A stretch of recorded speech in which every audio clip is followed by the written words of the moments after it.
Good morning dear student. Last lecture में हमने बात की थी डिजीज़ एड्स के बारे में, जो एक वायरस जिसका नाम HIV human immuno deficiency virus है की वजह से, जो एक रेट्रो वायरस है उस मेंबर का एक उस वायरस ग्रुप का एक मेंबर है। ठीक है, इसकी वजह से हमें एड्स नामक बीमारी होती है और कैसे ये वायरस हमारे टी लिम्फोसाइट्स पे अटैक करते हैं और हमारे इम्यून सिस्टम को क्या कर देता है, कमज़ोर कर देता है। तो इस बारे में हमने पढ़ा था। इसके लिए टेस्ट किया जाता है, जो उसका नाम है एलिसा, और एलिसा का फुल फॉर्म होता है एंजाइम लिंक्ड इम्यूनोसॉर्बेंट एसे। ठीक है, यहाँ तक हमने लास्ट लेक्चर में स्टडी किया था। बात करते हैं इसके प्रिवेंशन की। Prevention of AIDS. As AIDS has no cure, prevention is the best option. इसका जो प्रिवेंशन है वो क्या है, वो बेस्ट ऑप्शन है। However HIV infections were often more often spread due to conscious behavior pattern and is not sometimes that happening in adventurely like pneumonia or typhoid. Of course, infection in blood transfusion patient, new born from mother etcetera. तो इसका कोई हालांकि कोई ख़ास effect शुरुआती दौर में दिखाई देते हैं।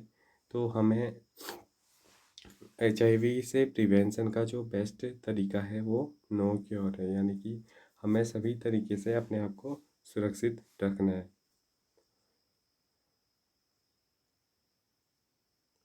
may take place due to poor monitoring. The only excuse may be ignorance, and it has been rightly said, don't die of ignorance. तो इसका जो मेन प्रिवेंशन है वो इस सेंटेंस पे डिपेंड करता है, डोंट डाई टू इग्नोर।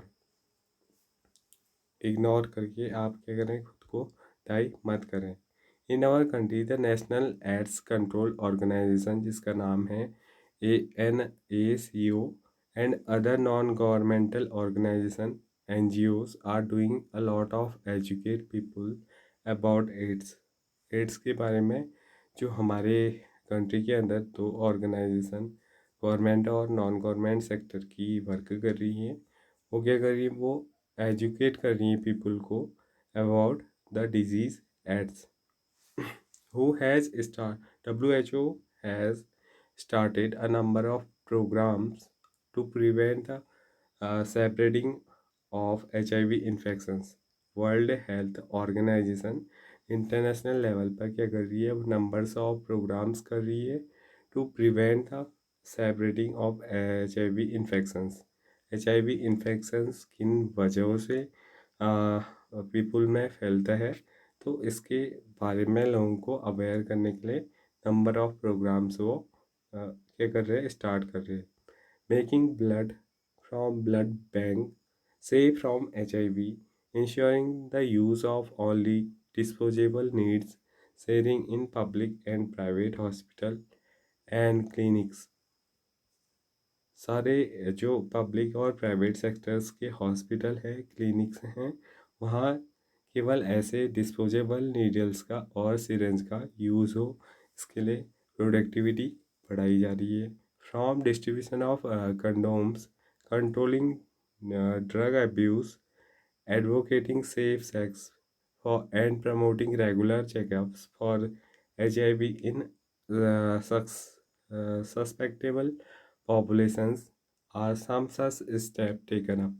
इसके अलावा और बहुत सारे प्रोग्राम्स को कंट्री के अंदर किया जा रहा है, जिसमें कैसे क्योर मेथड्स को डिस्ट्रीब्यूट करके कंट्रोलिंग ड्रग अब्यूज़, जो सोसाइटी में एक रॉन्ग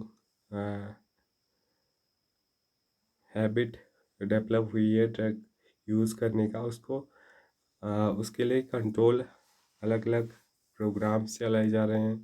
गवर्नमेंट द्वारा पुलिस वगैरह से कंट्रोल किया जा रहा है। एडवोकेटिंग सेफ सेक्स को प्रमोट करना और रेगुलर चेकअप को प्रमोट करना, इसके क्या है कुछ स्टेप लिए गए हैं।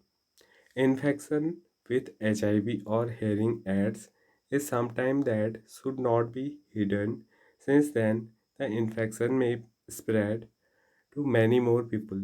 क्या होता है कि जो शुरुआती ईयर्स होते हैं उस पर इसके सिम्टम्स इजीली शो नहीं होते हैं, तो इस वजह से कुछ टाइम पीरियड्स में ही एक पर्सन से ये वायरस कई पीपल को अफेक्ट हो जाता है, कर देता है। ठीक है। HIV AIDS infected people need help and sympathy in state of being सडन बाय सोसाइटी। सोसाइटी द्वारा ऐसे पीपल्स को जो HIV पॉजिटिव है या इन्फेक्टेड पर्सनस हैं उनको हेल्प की जानी चाहिए, सिंपैथी दी जानी चाहिए। ठीक है। Unless society recognise it as a problem to be deal with a collective manner, chances of wider spread of the disease in cases manifold. It is medically that can only be tackled by the society and medicinal fraternity acting together to prevent the spread of the disease। तो इस disease के लिए हमें society को और जो हमारी medical फार्माक्यूटी sector है उसको साथ में इसके लिए वर्क करना पड़ेगा। Next popular disease is cancer. Cancer is one of the most desired disease of human beings and is a major cause of death all over the globe. Globe के ऊपर जो सबसे ज़्यादा number of deaths per year हमें show होती हैं उसके अंदर कैंसर एक ऐसी डिजीज़ है जो क्या है काफ़ी ह्यूमंस में कॉमन है। ठीक है। अभी प्रेजेंट टाइम के अंदर अगर हम देखें तो more than a million Indian suffer from cancer and a large number of them die from it annually. और इससे एक लार्ज नंबर ऑफ पीपल क्या हो रहे हैं एनुअली डाई हो रहे हैं।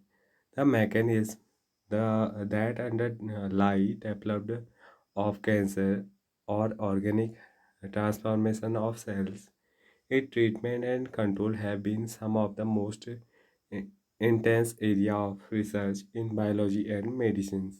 तो इसके अंदर जो कैंसर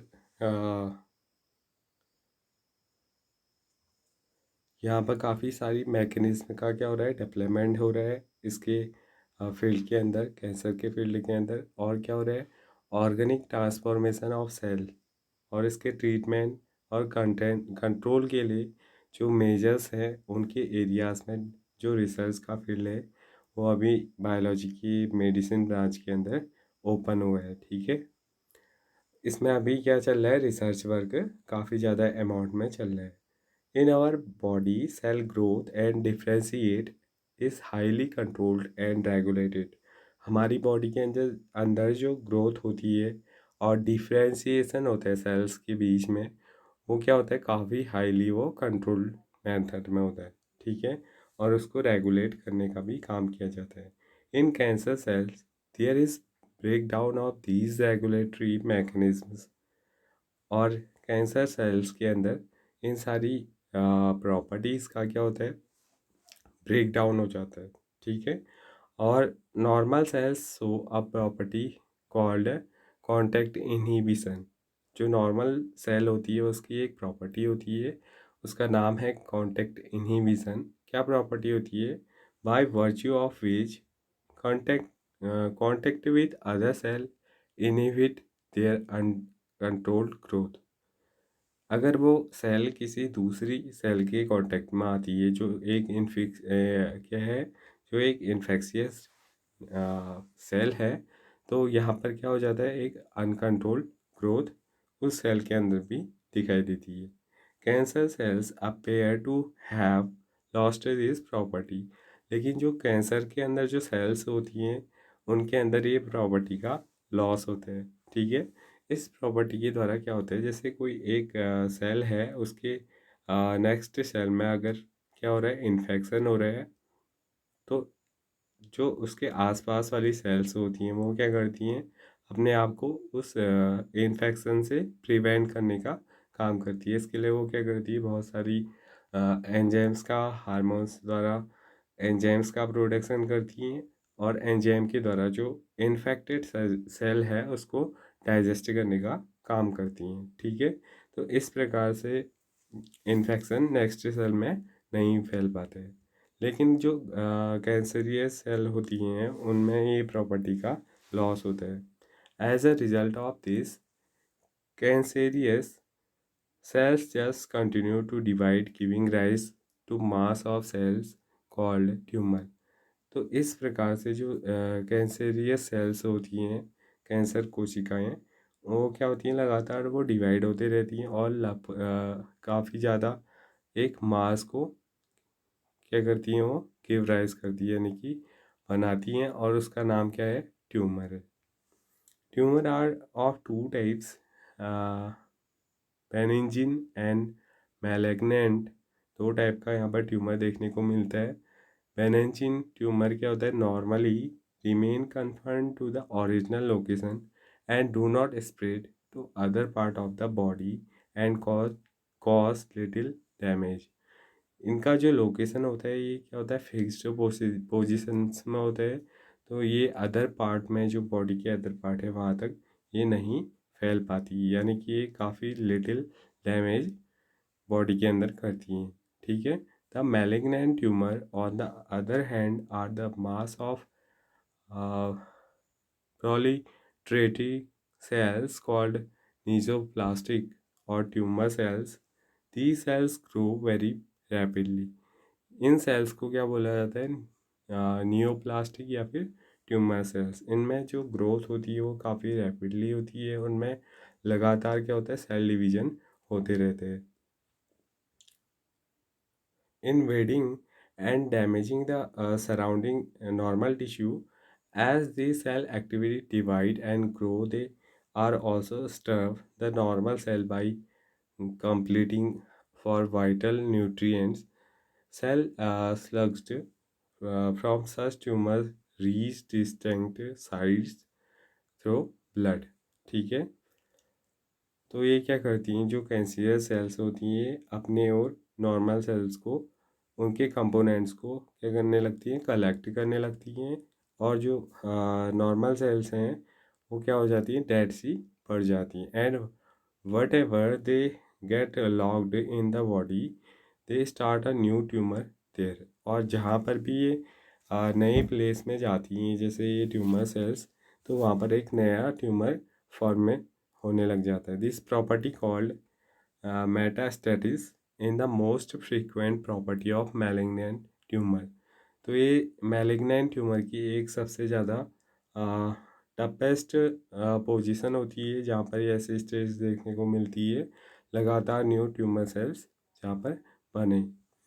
क्या कॉज होते हैं कैंसर के, cancer causes of cancer, transformation of normal cell into cancerous neoplastic cell में be induced by physical, chemical और बायोलॉजिकल एजेंट्स। तो यहाँ पर थ्री टाइप्स के एजेंट के द्वारा हमारे सेल के अंदर कैंसरियस सेल या फिर जो नियोप्लास्टिक सेल भी जिसे बोला जाता है उसका, वो उत्पन्न होती हैं। ठीक है, उनका फॉर्मेशन कैसे होता है, these agents are called carcinogens. इनको क्या बोला जाता है, कार्सिनोजेंस बोला जाता है। Ionizing radicals like X-ray and gamma rays and non-ionizing radiance like UV cause DNA damage leading to neoplastic transformation। क्या होता है, जो एक्सरेज वगैरह हैं, आयनाइजिंग रेडिएशंस और non ionising radiance like UV, इनकी वजह से क्या होता है, हमारा डीएनए डैमेज हो जाता है, और जिसके वजह से न्यूप्लास्टिक ट्रांसफॉर्मेशन वाली पोजीशन देखने को मिलती है। The chemical carcinogens present in tobacco smoke have identified a major cause of lung cancer। तो लंग के अंदर जब कैंसर होता है, उसका जो कॉज होता है वो क्या होता है, वो टोबैको के अंदर पाए जाने वाला कार्सिनोजिन जीन्स है, ठीक है। इसके वजह से हमारे लंग्स के अंदर कैंसर होता है।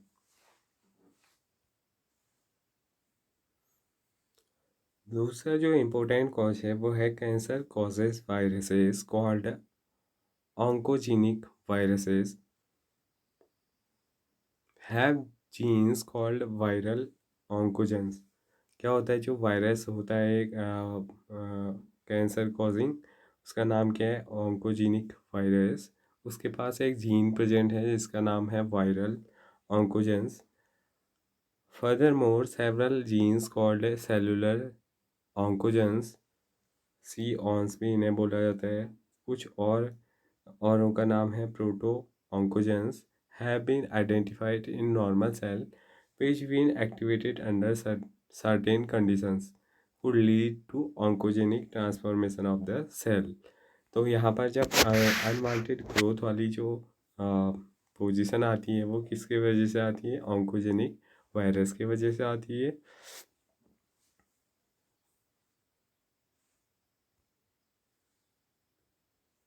कौन कौन से वायरसेस अफेक्ट करते हैं इसको, यहाँ पर 3 वायरसेस का आपको नाम दिया गया है, जैसे oncogenic viruses, cellular oncogenes and proto oncogenes. तो ये क्या है, कुछ जीन्स हैं जिनके द्वारा नॉर्मल सेल्स क्या होती हैं, अफेक्टेड होती हैं और ऑन्कोजेनिक कंडीशन आती है हमारी सेल की, जहाँ पर अनवांटेड ग्रोथ दिखाई दिया जाता है। कैंसर डिटेक्शन एंड डायग्नोसिस, क्या इसके लिए डिटेक्शन की क्या टेक्निक है, हम नॉर्मल सेल के अंदर कैंसर सेल को कैसे डिटेक्ट कर सकते हैं। Early detection of cancer is essential as it allows the disease to be treated successfully in many cases।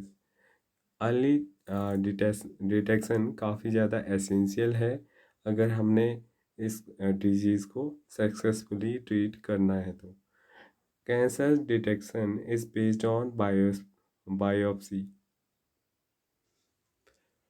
and histopathological study of the tissue and blood and bone marrow tests for increased cell count in the case of ल्यूकेमियाज। तो ठीक है, इसके लिए क्या test किए जाते हैं, biopsy की जाती है, हिस्टोपैथोलॉजिकल स्टडी की जाती है टिश्यूज़ की, जिसमें क्या किए जाते हैं, ब्लड और बोन मैरो और टेस्टिस से इंक्रीज सेल के काउंट किए जाते हैं, ठीक है। अगर किसी भी केस में किसकी क्या बड़ा हो, ल्यूके ल्यूकेमीज एक क्या है, केमिकल है जो सेल के अंदर जो इसका अमाउंट इंक्रीज हो जाता है, तो तब हमें अब क्या होता है, हिस्टोपैथोलॉजिकल जो स्टडी है उसके द्वारा इसका पता चल पाता है, ठीक है।